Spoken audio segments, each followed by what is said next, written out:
Hola, en este video vamos a aprender a identificar el elemento que se oxida y el elemento que se reduce en una reacción redox. Además, vamos a aprender a calcular el número de electrones que gana o pierde un átomo de cada elemento. Y por último, vamos a identificar el agente oxidante y el agente reductor de la reacción. Todo esto a partir de la ecuación planteada con sus números de oxidación. Bien, entonces, ¿para qué buscamos los números de oxidación? Básicamente los buscamos para poder identificar si hay algún cambio en el número de oxidación entre reactivos y productos en alguno de los elementos que esté presente en la reacción, ¿sí? O en la ecuación en este caso. Porque recordemos que las ecuaciones redox se caracterizan justamente porque se da un cambio en el número de oxidación de elementos que están presentes, ¿sí? Que puede ser un aumento o una disminución. Bien, entonces, ¿qué vamos a hacer? Vamos a ir comparando cada elemento en reactivos y en productos para ver si hubo un cambio o no. Por ejemplo, el primer elemento que tenemos es el hierro. Vemos que en reactivos trabaja con +2 y en productos trabaja con +3. Entonces, en el hierro, por ejemplo, hubo un cambio en su número de oxidación. Entonces vamos a marcarlo acá. Después el azufre en reactivos aparece con número de oxidación +6 en esta sal y en esta sal también con número de oxidación +6.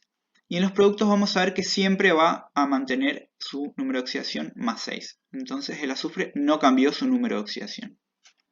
Luego el oxígeno, vemos que en los tres reactivos trabaja con número de oxidación -2. Y en los 4 productos mantiene ese número de oxidación, o sea que el oxígeno tampoco modificó su número de oxidación. Luego el potasio en reactivos trabaja con número de oxidación +1 y en productos también, tampoco cambió. Luego vemos que en el cromo, por ejemplo, el número de oxidación en reactivos es +6 y en productos es +3, o sea que en este caso también hubo un cambio en su estado de oxidación. Y por último el hidrógeno, vemos que en reactivos trabaja con +1 y en productos también trabaja con +1. Entonces vemos que en dos elementos se dio un cambio en su estado o número de oxidación, ¿sí? En el caso del hierro se dio un aumento, ¿sí? ¿Por qué? Porque de +2 pasó a +3. Y en el cromo ocurrió lo opuesto, ¿sí? Hubo una disminución en el número de oxidación. ¿Por qué? Porque de +6 pasó a +3. Bien, entonces, en un caso se dio una oxidación y en otro caso una reducción, ¿sí? En el hierro se dio una oxidación. ¿Por qué? Porque hubo un aumento en el número de oxidación, ¿sí? Y este aumento se da porque se pierden electrones, ¿sí? Recordemos que el cambio de número de oxidación tiene que ver con los electrones que se ganan o que se pierden en el elemento. De hecho, podemos conocer la cantidad de electrones que perdió o que ganó el elemento. Para el hierro, acá voy a hacer un pequeño esquema. Voy a hacer una escala en el cual voy a tener 0, +1, +2 y +3. El hierro pasó del número de oxidación +2 a el número de oxidación +3. O sea, aumentó y para que eso ocurra debió perder electrones, ¿sí? ¿Cuántos electrones perdió? Entonces de 2 a 3 hubo un cambio de una unidad. Por lo tanto, perdió un electrón, ¿sí? Entonces la cantidad de electrones que se ganan o se pierden tiene que ver con la distancia, ¿sí? O la cantidad de unidades que hay entre el valor inicial y el valor final. En este caso hubo una diferencia de 1. Por lo tanto, cada hierro perdió un electrón, ¿sí? Y en este caso lo perdió, ¿por qué? Porque aumenta el número de oxidación, ¿sí? Piensen que cada vez que perdemos un electrón perdemos una carga negativa, ¿sí? Entonces si pierdo una carga negativa voy a tener una carga positiva más. En el hierro se dio la oxidación, por lo tanto en el cromo debería darse la reducción. Y de hecho es lo que pasó. ¿Por qué? Porque el cromo pasó de +6 a +3. Por lo tanto, hubo una disminución en su estado de oxidación o en sus números de oxidación. Y esto se da porque el elemento gana electrones. También podemos saber cuántos electrones ganó el cromo, ¿sí? De nuevo vamos a hacer un esquema, una escala, que va a ir de 3 hasta el 6.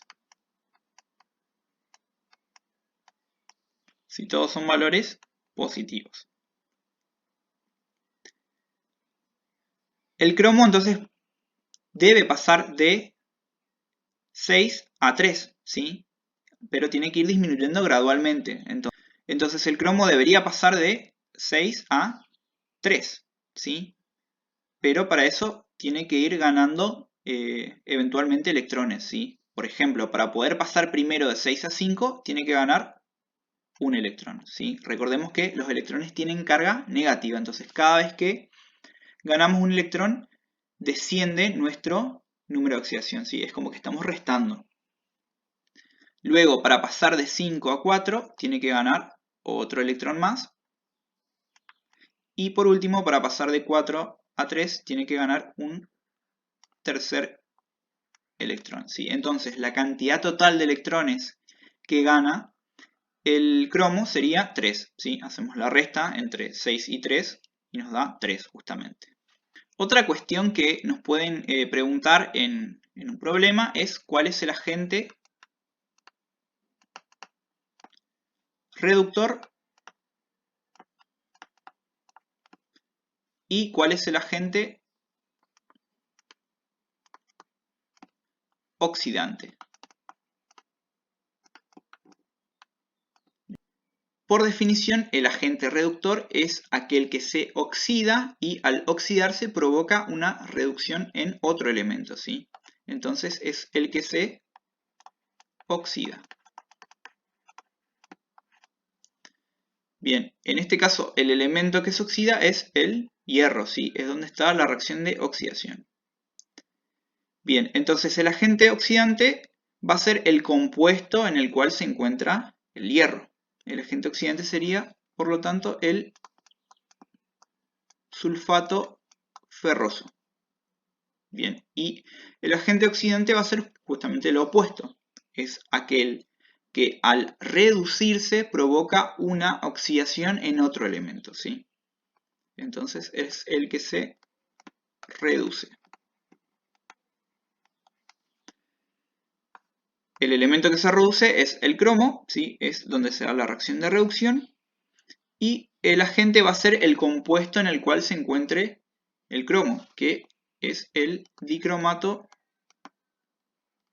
de potasio.